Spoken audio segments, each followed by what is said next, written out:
all we are proud of. We sinned and now we are doomed. We are sick at our very hearts and can hardly see through our tears, because Mount Zion lies lonely and deserted, and the wild jackals prowl through its ruins. But you, only you, O Chukwokika Biama, you are king forever and will rule to the end of time. Why have you abandoned us? Why have you forsaken your children?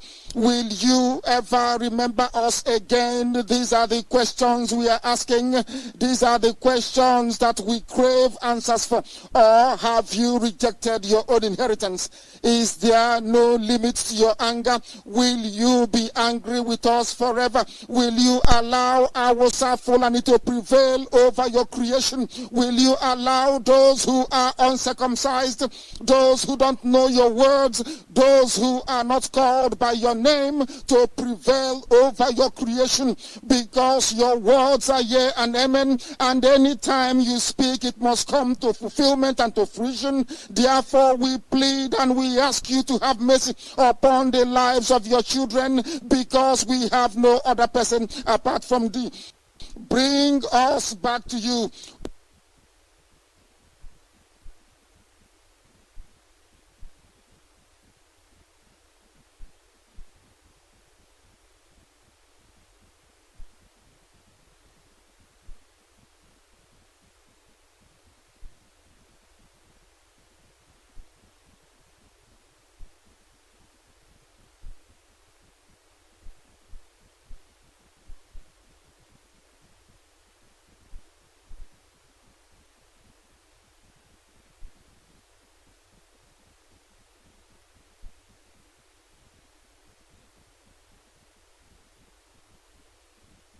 And now in the hands of strangers in Ugwawosa and beyond, foreigners have taken over everything that you gave to us. Our fathers have been killed by the enemy, and now our mothers are widows. We must pay for the water that we drink. We must buy the firewood we need for fuel. We are driven very hard like donkeys all over the world, where we are sojourning and working very hard. We are tired. We are not allowed to rest, to get food enough to stay alive. We went begging to the zoo called Nigeria and foreign countries. Our ancestors have sinned, no doubt, but now they are gone and we are suffering for their sins. We are ruled by those who are no better than slaves, and no one can save us from their dominance, their power, and also their murderous tendencies. Murderers are now roaming through the countryside of your blessed land of Biafra. We risk our lives when we look for food. Hunger has made us burn with fever until our skin is as hot as an oven. Our wives have been raped on Zion itself. In every Biafran village, our daughters have been forced to submit. Our leaders have been taken and hanged. Our elders are shown no respect. Our young men are forced to grind corn like slaves. Boys go struggling under heavy loads of wood. The old people no longer sit at the city gate, and the young people no longer make music. Happiness has gone out of our lives. Grief has taken the place of our dances. Nothing is left of all we are proud of. We sinned and now we are doomed. We are sick at our very hearts and can hardly see through our tears, because Mount Zion lies lonely and deserted, and the wild jackals prowl through its ruins. But you, only you, O Chukwokika Biama, You are king forever and will rule to the end of time. Why have you abandoned us? Why have you forsaken your children? Will you ever remember us again? These are the questions we are asking. These are the questions that we crave answers for. Or have you rejected your own inheritance? Is there no limit to your anger? Will you be angry with us forever? Will you allow our Fulani to prevail over your creation? Will you allow those who are uncircumcised, those who don't know your words, those who are not called by your name to prevail over your creation? Because your words are yea and amen, and anytime you speak, it must come to fulfillment and to fruition. Therefore, we plead and we ask you to have mercy upon the lives of your children, because we have no other person apart from thee. Bring us back to you, O King of glory, we pray. We ask you to forever abide with us. Please restore our ancient glory, our inheritance. We pray in your holy name that is above every other name. Chukwu okike abịama pụrụ ime ihe niile.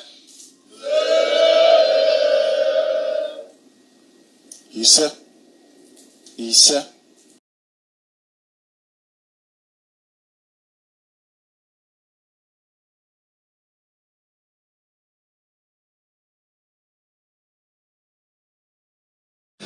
Their communities, their villages, and also their ethnic group as well, if care is not taken. Therefore, we are here to preach this very gospel of hope, of redemption, a gospel of truth, an unblemished propagation of the gospel of the restoration of the kingdom of heaven upon the face of this very earth. Without further hesitation, we are going to pray. And after we must have finished praying, then we will go on to bring to you what we have in store for you this very day. Because we know that the whole world is waiting very patiently to hear this very gospel this evening. We are going to pray. I am going to pray a prayer of David. My favorite part of the Torah is the Psalms. I love them and I love praying with them. I am going to pray a prayer that I pray every blessed day of my life. It is Psalm 70. And I will pray it in the language of heaven.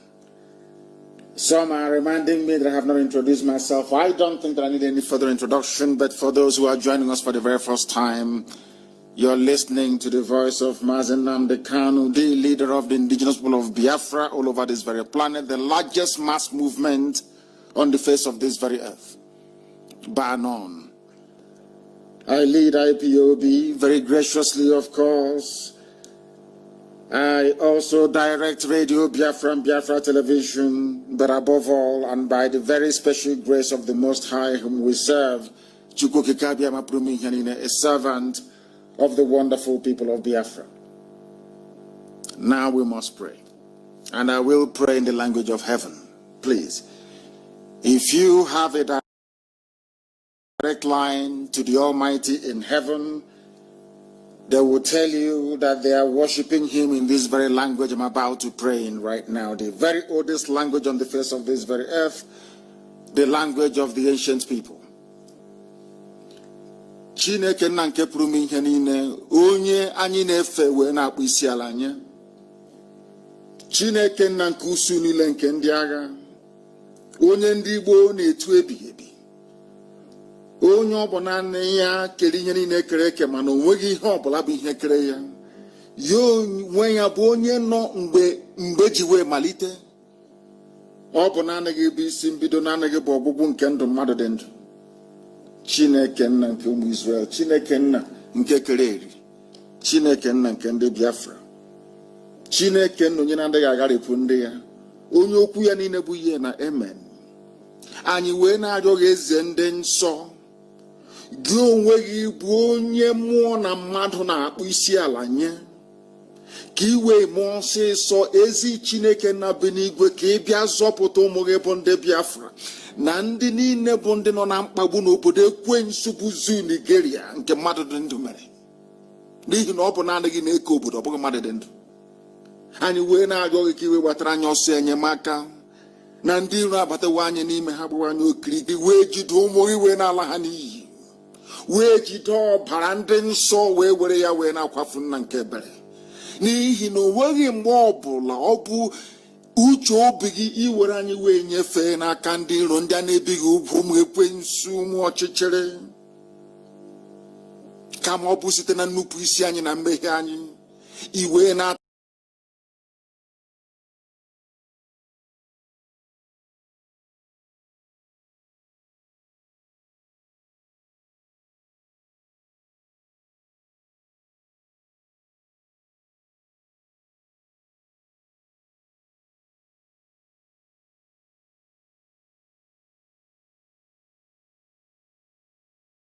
anyị ahụhụ wee ruo n'ụbọchị nke taa kama anyị wee na-agwa gị eze ebube dị ngọzi n'ụwa niile na-ege anyị ntị na anyị na-ewere ihe niile nke anyị ụwa anyị bụ wee nyefee gị na ọ gbadara aka gị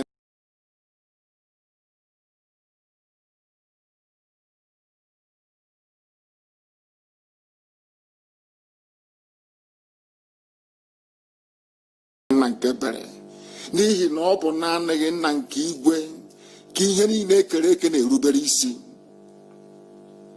Anyị wee na-arịọ gị eze ebube dị ngọzi ka iwe etinye ndị dị etu a n'ụzọ ihe nakwa ọgba aghara bụ ka ha rabụ ndị na-achụgharị anyị mgbe niile ka ha wee memile anyị, ka iwe chụghachi ndị dị etu azụ bụ Fulani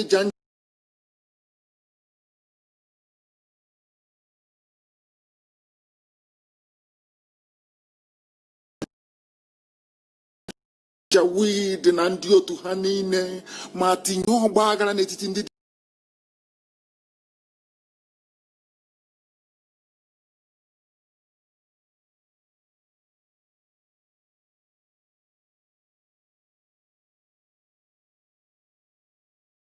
etu a bụ ndị chọrọ mmemila IP.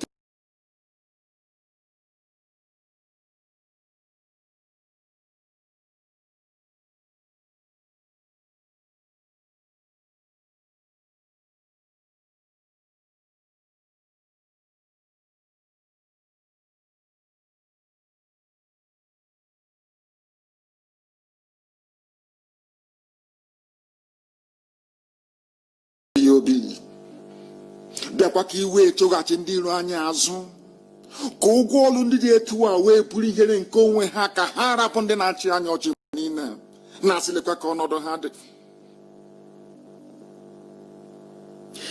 kama ka anyị onwe anyị bụ ndị na-achị irughị bụ ụmụ Chineke bụ ndị nwe obi aṅụrị na obi ụtọ n'ime gị. Anyị onwe anyị bụ ndị nwe ezi ịhụnanya ebe nzọpụta gị nọ.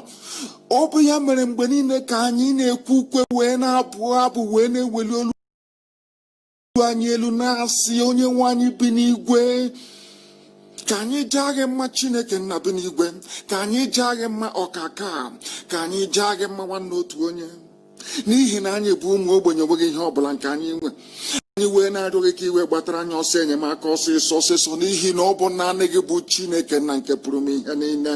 Ọ bụ naanị gị bụ onye enyemaka, ọ bụ naanị gị bụ onye nzọpụta, ọ bụ naanị gị bụ Elohim Adonai El Shaddai. Biko atụfukwala mgbe bịa ọsọ ezi ebube dị ngọzi ka Biafra wee bịa ka anyị wee jaa gị mma wee too gị. Ọbụla dị ka ndị mmụọ ozi si wee na-agba oche oze gị okirikiri na nke bred ngọzi wee na-asị na ede nsọ, ka anyị onwe anyị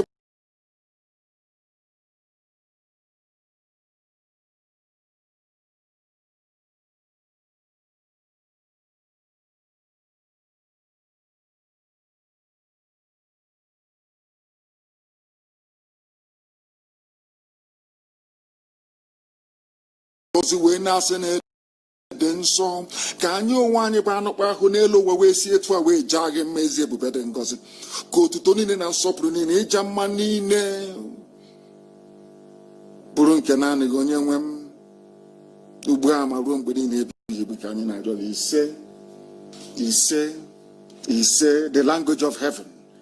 If you pray in this very language, anything you ask for will be given to you.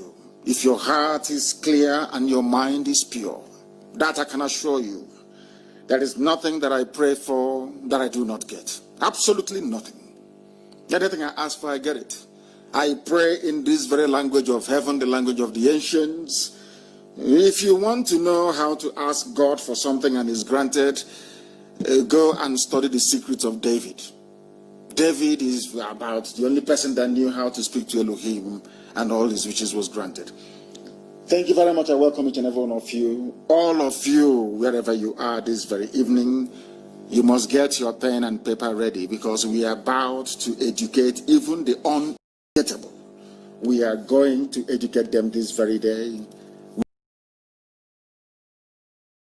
We are going to speak the whole truth and nothing but the truth.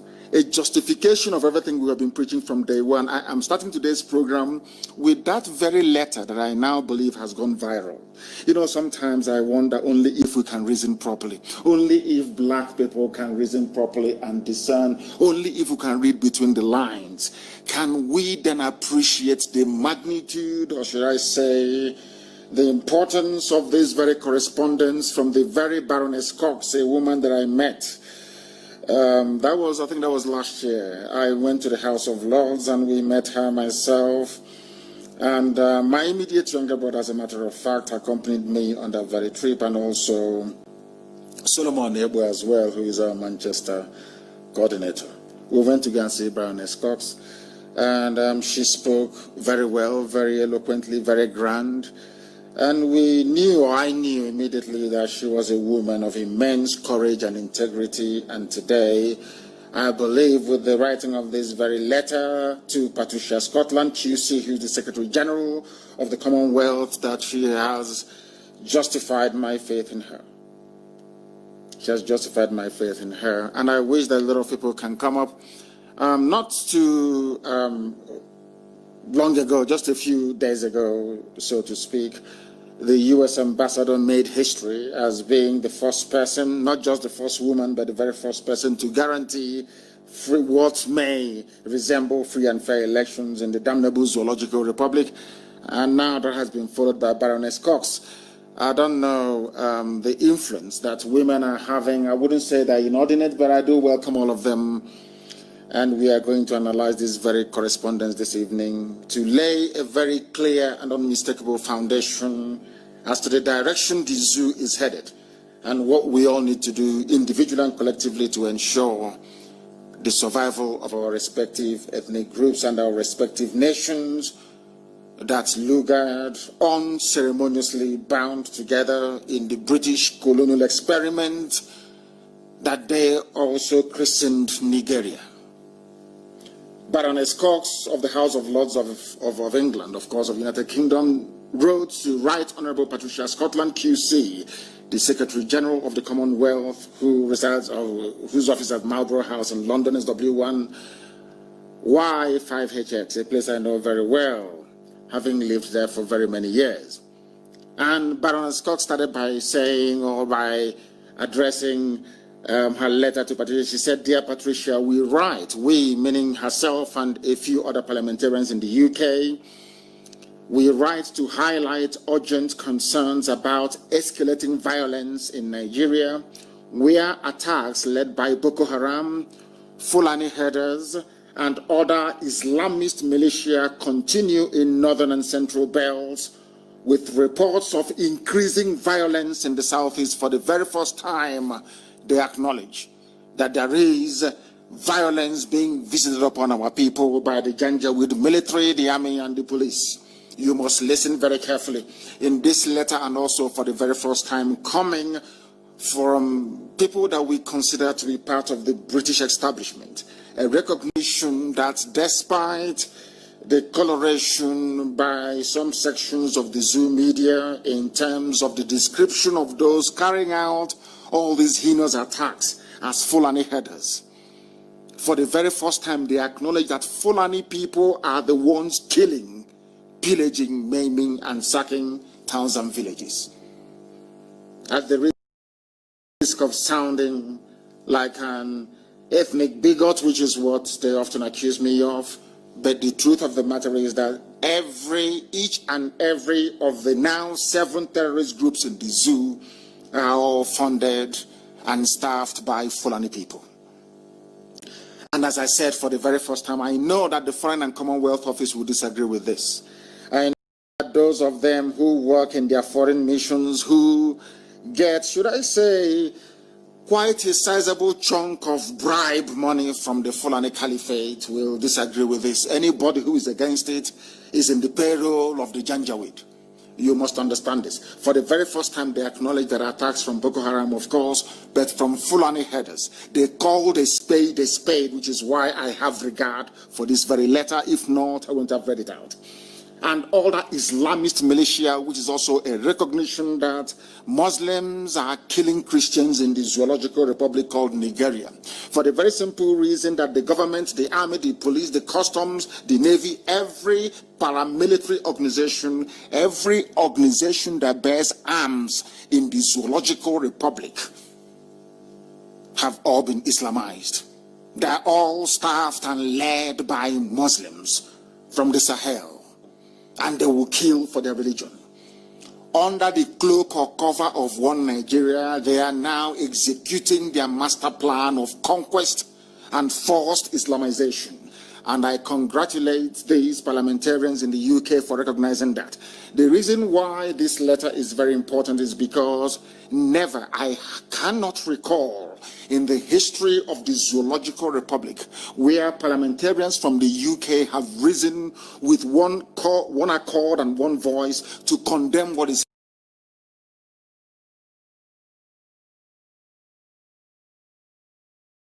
their lapdogs, the Fulanis are doing. It's never happened before. This is the very first time it's ever happened.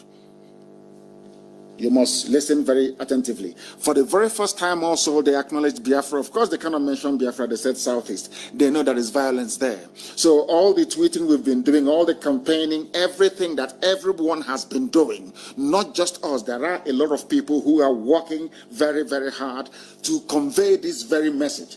And also, especially those of them from the Middle Belt, the very team led by T.Y. Danjuma, of course, that went to see them a while back. And they listened to him because he is one of them, and they believe him. And that is the main thrust of this very letter. Not trust, but thrust, T-H-R-U-S-T. Please, that must be quoted correctly. Now, I continue with this very letter. According to a report by the UK All-Party Parliamentary Group, APPG, for International Freedom of Religion or Belief, entitled Nigeria Unfolding Genocide. Do you know the funniest thing about it? This was the same genocide that was visited upon Biafra, because if you recall many years ago when I used to pray on this very platform, I said, "Dear God in heaven, allow all those who connived and conspired with our enemies to bring evil upon your children to experience the same thing we had gone through." Anybody who is an avid listener or follower of this very platform, Radio Biafra, will understand that in times gone by, that used to be my prayer. I don't pray that prayer today because the suffering is enormous, it is too much. But now there is acknowledgement by the powers that be in the UK, those that created the Zoological Republic, that there is unfolding genocide. Unfolding genocide. An acknowledgement from a quarter that hitherto will do everything within their powers to deny Fulani atrocity. And make no mistakes about it, all the atrocities happening in the Zoological Republic is as a result of Fulani Janjaweedism. They want to terrorize you, they want to suppress you, they want to intimidate you, they want to colonize you, they want to take over your land, and they want to annihilate you. That is the way they operate, that is who they are. And that is how they will continue to be until somebody puts a stop to them, which is exactly what we are doing. Now listen to this very report. And I want it published on my page, please, so that people can follow accordingly. I don't know what other platforms there are that this very publication, I'm sure that most of you have seen it. But the only reason why I'm having to do this analysis is because I don't think that they did justice to it. They do very well, most of them, but I don't think that they quite handled this properly. Thousands of civilians have been killed, and elements of the Nigerian government may be complicit in violence. What it means is that for the very first time also from Britain, there is an acknowledgement that Aso Rock itself The Fulani people in Asorok, they call them the presidency, the cabal. They are part of the violence. This is something that people would now need to acknowledge and, should I say, formulate a plan that neutralizes this very governmental complicity in the spread of terrorism in a place that they call a country or a nation. Now, these MPs and House of Lords members can see very clearly. Some of us don't understand the English language very well. And most of these letters are couched in what is called diplomatic speak. So you may not understand it unless you delve into it and begin to strip off all the layers of niceties. But in this very letter, they have dispensed with all of that. They have gone straight to the point. They are saying that this APC government, this government that you call Buhari, the dead man who is in Saudi Arabia, this government of Fulani Cabal, this government of Abba Kyari, this government of Issa Funtua, this government of, what is his name again, Maman Daura, this government of the Sultan of Sokoto, of the Fulani Irredentis, that they are complicit in the killing of their own people, assuming you regard the zoo, Nigeria, as one country.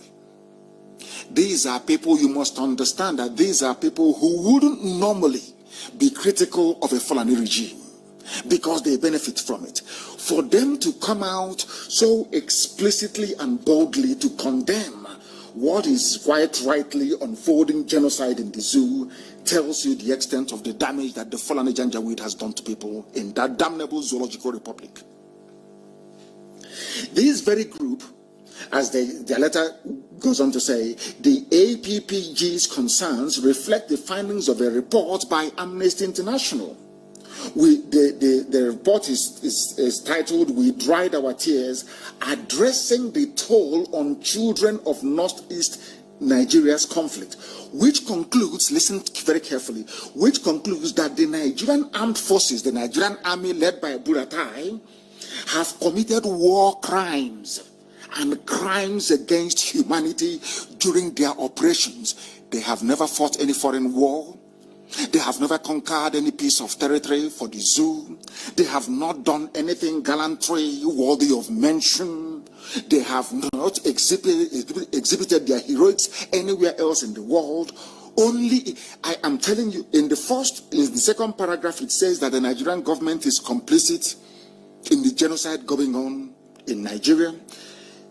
Third paragraph, the Nigerian army itself asking for weapons from China, asking for weapons from Czech Republic. They have committed war crimes. In other words, anybody supplying arms to the Nigerian army or Nigerian police are complicit in the genocide, or should I say the war crimes that these people are committing. Now you understand it. And you must now see the need and reason why we must resist. We must resist the zoo army. We must resist them. With the last drop of our blood, we must resist them. Because they are war criminals. That is what they do. Because they got away with crimes against humanity in the Northeast, they brought that also during their Python dance. And Britain was doing all they can to protect them. Britain knows the government, or should I say the administration of Cameron, the administration of Theresa May, and now also Boris Johnson, they are fully aware of the genocidal tendencies of Asorok. They are aware of it. They are all aware of it. But have chosen to do nothing. Therefore, we thank these parliamentarians. They went on to say that the Nigeria's former Chief of Staff, Lieutenant General Theophilus Danjuma, whom some of us have met and spoken to, says the armed forces are not neutral. They collude. You must understand, T.Y. Danjuma was the man that killed Ironsi. T.Y. Danjuma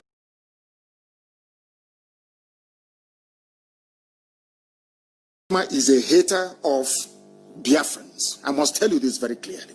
Maybe not anymore because they've apologized and we accept it. But I'm telling you that this man served in the military. He was part of Arewa. They thought that they are from the north, that Hariwa will welcome them, that they are part of Fulani. They never knew that Fulani had ulterior motive, that Fulani even had a plan to swallow them as well. You must listen very carefully this evening. This letter is very, very huge. Only if I know after analyzing this letter, Fulani will do what they do best. They will pump money into the UK. They will pump money into the Foreign and Commonwealth Office. They will give so much money to the British High Commissioner in Abuja. They will pump money. They will bribe every newspaper. That's what they do best. People don't understand. That is what they do. The people who are signatories to this letter are those they could not bribe. I live in the UK and I've been meeting these people since 1997. I know them very well. You must listen very carefully, please. Danjuma said that the army in Nigeria is not neutral. Danjuma said they collude. Who are they colluding with? With the terrorists. That is why the army will now go and say terrorists have repented, they can now join the army. They are colluding. Therefore, when you see a military Hilux van in Asa, or see a military Hilux van leaving 82 Division in Enugu, you don't know if they are terrorists, you don't know if they are genuine army. Nobody knows anymore. The lines are blurred. When you see a soldier now in the zoo in Nigeria, you don't know if that soldier is there to fight terrorism or if that soldier is there to commit terrorism. You have no idea.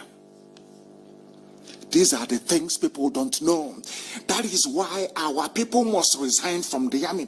That is why everybody in the Middle Belt must resign from the army. That is why everybody from the West, Yoruba land, Oduduwa, must resign from the army. Because the more you are in the army, the more you are giving them credibility or this veneer of one Nigerian army, the more terrorists infiltrate the army, and the more they are using the cloak or the cover of the army to land grab, to go to your villages and kill you. From T.Y. Danjuma, a supporter of one Nigeria, someone who has benefited so much that he has an oil well, he has his own oil well. He's a multi-billionaire. He's not doing anything with money. If anybody has any vested interest in the sustenance of the Zoological Republic, Danjuma should be one of them. But he is not happy anymore, because now that very lion they've been feeding, which is Fulani Janjaweedism, is now about to consume them. That was why he said the army of Buratai is not neutral, and they collude in the ethnic cleansing. Even in the riverine states, they would not say Biafra, they say riverine. Are you listening? By Fulani headers. He insists, that is Danjuma, that villagers must defend themselves. So even our dragon flag we have raised, Britain is aware, the whole world is aware that we must defend ourselves. If you don't defend yourselves, you will be swallowed alive. You will be killed, you will be emasculated, your villages will be sacked, your communities decimated, your land taken over, and you, those of you who are lucky to survive, or should I say unfortunate to survive, you will become Islamized. It's here. You must defend yourselves, because depending on the armed forces will result in them dying. If you depend on Nigerian army to defend you, they are the terrorists themselves. You will die one by one. The ethnic cleansing must stop, according to this very letter to Commonwealth. I'm not sure they'll do anything. After all, Baroness Scotland, the zoo will give her, if they used to give her £1 million before, they'll give her £5 million now. I know them, that's what they do. I know the man responsible for distributing the money. He's also a member of the House of Lords. When the time comes, I will give you complete revelation as to who these people are. I will name the consultancy firms they're using in London to bribe the lawmakers. So Fulani can slaughter all of you. You will not hear Boris Johnson condemn it. You will not hear the Foreign Office come out and say what is happening in Nigeria is wrong. They will never say it, because money is pumping in. There is free oil, free gas. As long as free oil, free gas is coming, courtesy of Fulani presidency, they have no worries. All of you can die. Now listen. Continuation of this very letter. The state's failure to protect its citizens is a clear breach of its obligations under the Commonwealth Charter in respect of human rights. Now there is a wide acknowledgement that Nigerian army is not going to defend you. Instead, they will kill you, they will rape you, they will help the Fulani terrorists to take over your land. Are you listening? This is from white people that don't like Biafra. This is from white people that hate the notion of an Igbo man ever coming up in life. They don't like it. They don't want to hear it. Their hatred for Biafra is total. So anything that prompted them to say or write this is enormous. For parliamentarians in England to come up to write this, oh my goodness. That means that some of you don't even know what is going on the ground. These are people that they created Nigeria, they built it, they packaged it. They wanted it to have, should I say, undue influence in the affairs of Africa, so that Britain can control Africa through Nigeria. It's a very simple. They wrote it down. That was what, in the official documents that I have seen.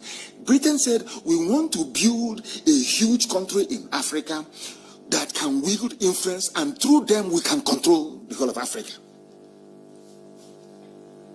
Now you can imagine. We continue. They have failed. Now they concluded by saying there is now an urgent need to ensure protection and aid for those suffering the loss of family members and the destruction of their homes and livelihood, and to end impunity by ensuring that complaints related to human rights violations are promptly, independently, and impartially investigated, and those responsible are held to account after their trials. No one was held to account. When IPOB was shouting and telling you what was coming, they brought Operation Python Dance 1, 2, 3, 4, 5. Then our Oduduwa friends and brethren, they were busy laughing and clapping. Some in the Middle Belt were busy laughing and clapping, as they used to say where we come from. They said that somebody should translate in English, please.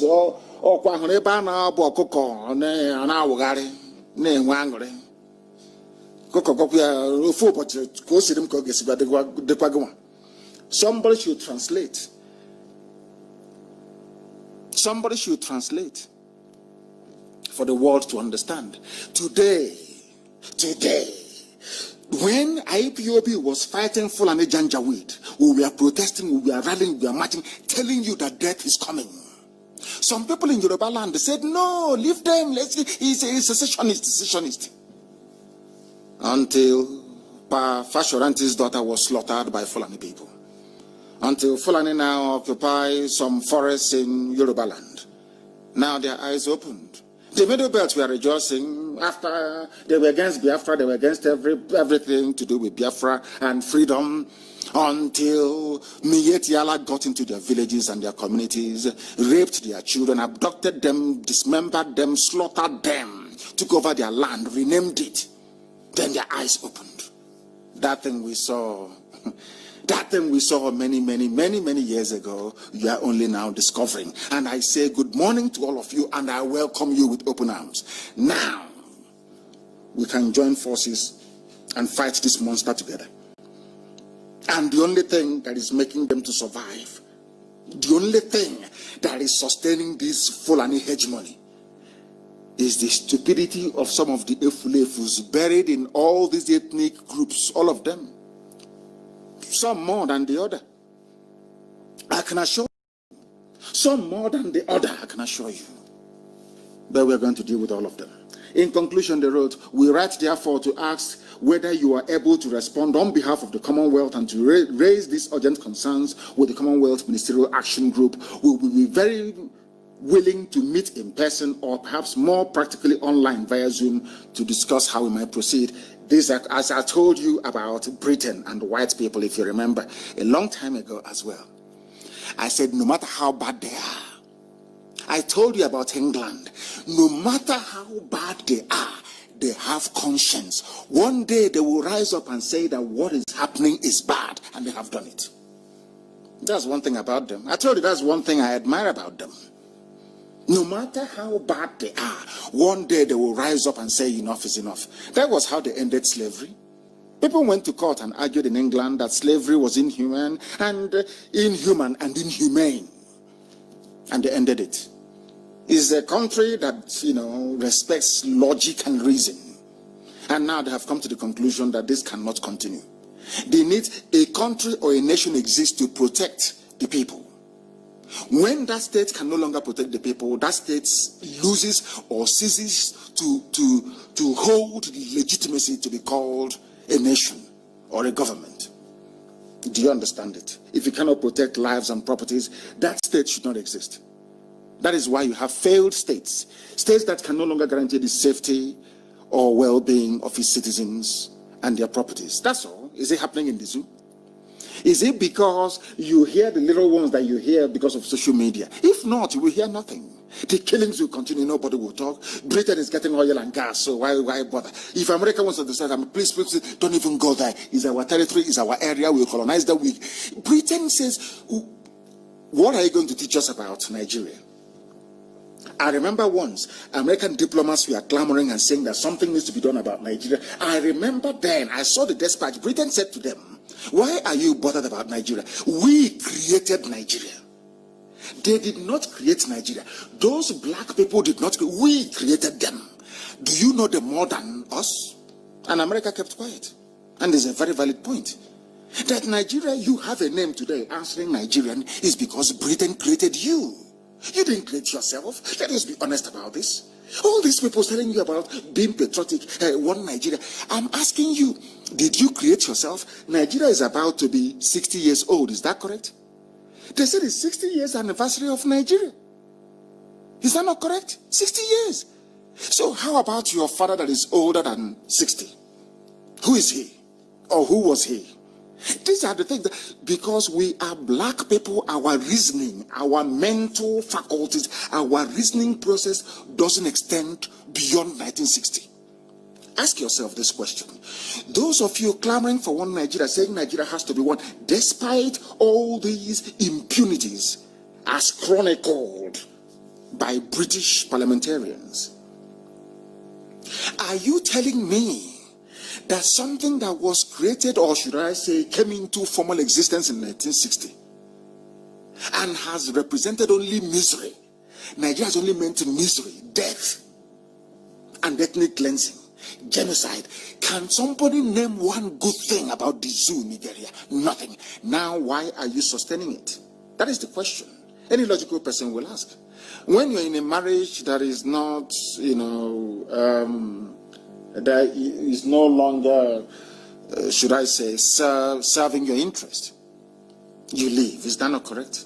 Everywhere in the world, the essence of having one Nigeria has been defeated. There is no need for it anymore. Let people go back to where they come from before the white man came. Because by allowing Nigeria to continue to exist, what you're doing to yourself is that you are denying your heritage, your culture, who you are, and your traditions. You are saying that you don't exist. You're handing over all you are, your essence, to the British. That's what it means. You're saying you are my creator. Britain, oh Lord God, Britain, you are my creator. We should do is what we are going to do because they created you.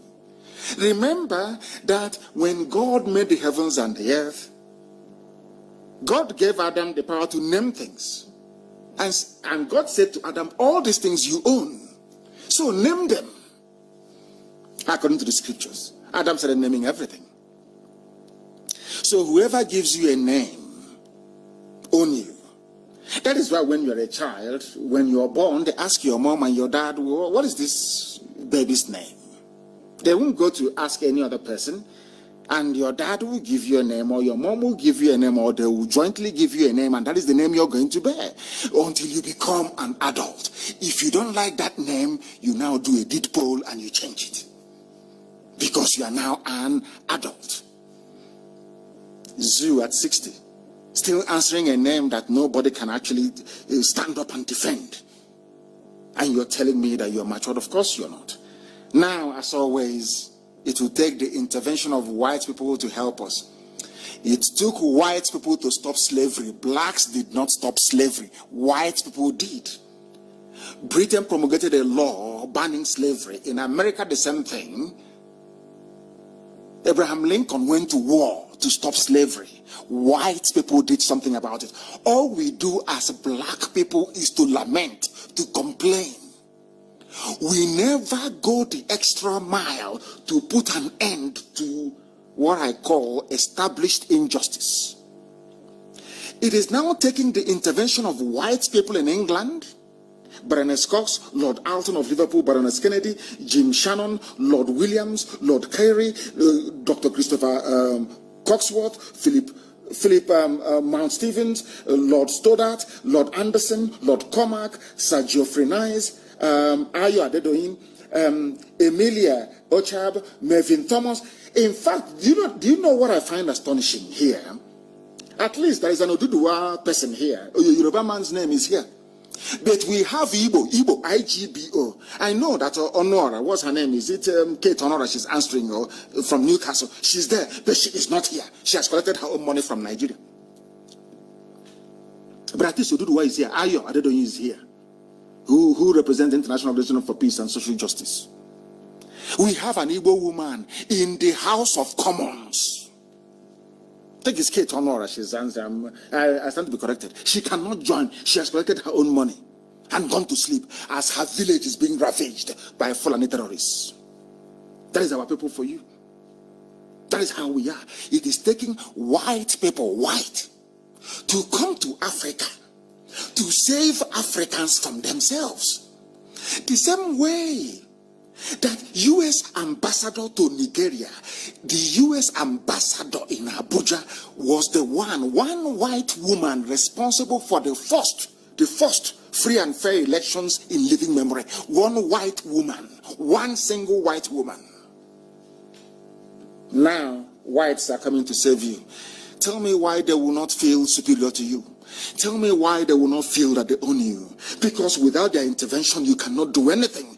Whereas all it would have taken for us to change things in the zoo is Middle Belt, Oduduwa and Biafra rising up and saying enough is enough. Fulani will flee. Fulani will run away overnight. If we stand up tomorrow, before Sunday, Fulani will leave everybody alone. But they come to your village and they bribe you. They're from Munich, Yoruba Muslim Association, they give them some small change. They come to our land, they get the likes of Hatters, the likes of that effort is Okura, they give them some money, start talking rubbish. One Nigeria is our turn, we can salvage it. In fact, right now, funny enough, they no longer have anybody in the Middle Belt to go to, which is quite shocking. The people now yapping still the same old mantra, the same old rubbish are those from the west and from the east. The likes of Duro Nobule. I think I read something, one rubbish they wrote about, we are not for this secession. Seceding from what? I asked them. I will look at it. Seceding from what? When you hear fools talk about secession, seceding from what? From a country that is 60 years old? When my history tells me or teaches me that my land is over 5,000 years old, how can I secede? How can you be in a house? You are in a house. And you say, the son will say, Dad, I'm seceding from you. You and your dad, it's your dad that will kick you out and say, you are over 18. Come on, go and look for somewhere to live. You come out and you say, Dad, I want to secede. Does that make any sense? 60-year-old nation, or should I say contraption? 60 years. How can I secede? I am older than Nigeria. How can I secede from it? My uncles are older than Nigeria. My mom was older than Nigeria before she passed on. My dad was older than Nigeria. How can I secede from something that I'm older than? I don't know where the brain of black people travels to. Only God can answer that. I'm immortal, I cannot.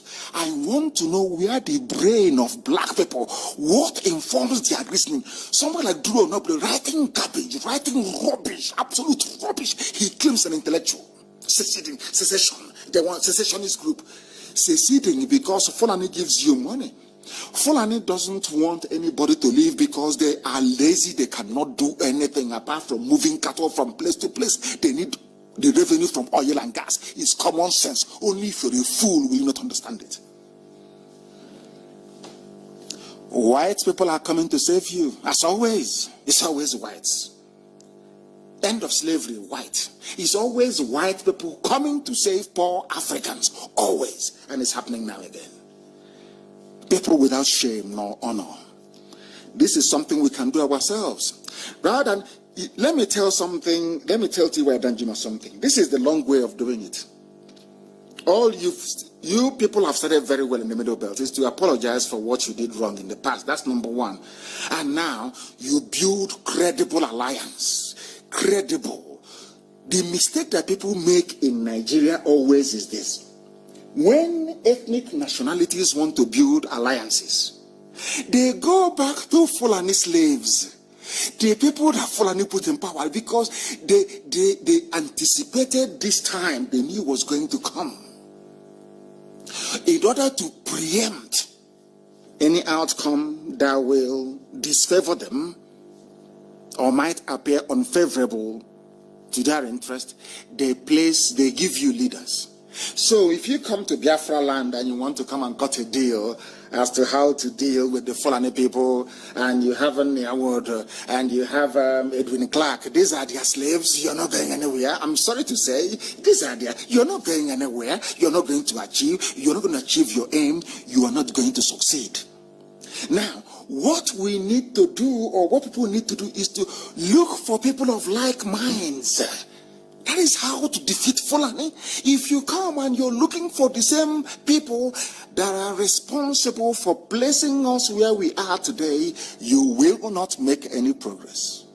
None whatsoever. Go and try and see. That is why Danjuma ran to white people to go and complain to them. Because we know as blacks, only whites can do something about our plight. How very shameful. How very shameful. That is the letter to Commonwealth, and I do pray and hope that Baroness Scotland does, look at it. She should I say, jettison every other financial consideration and give her fullest attention to this very letter. And then you see the zoo change, because they understand that there's only one solution. The only solution is division. They know it. As long as you are with Fulani, Fulani must always try to take you over. This is something that fools will need to understand in the zoo in time to come. Once you're with them, one day, if they don't do it, their children will do it. What they think they're executing today was planned nearly 200 years ago by Ottoman Danfodio. So all of you, one Nigeria, we want to be one Nigeria. I am telling you that you are signing your death warrant. You are placing your community in jeopardy. When Azikiwe was running around talking about one Nigeria, Azikiwe never knew a time would come when there will be Operation Python Dance. A time would come when girls will be raped in Uli and cut into pieces and nothing will happen. He never knew that the time will come when Ebonyi State, when we'll be struggling with Mietial as to who owns Ebonyi State. He never knew that the time would come when Fulani Janjaweed will impose a governor in Imo State. He never knew. He was fighting for one Nigeria, one big Nigeria, Pan-Africanism and all that garbage. He never knew, or he was unable to fathom the consequences. And here we are. This generation is now living with those consequences, trying to correct it, and it's very expensive and it's very costly.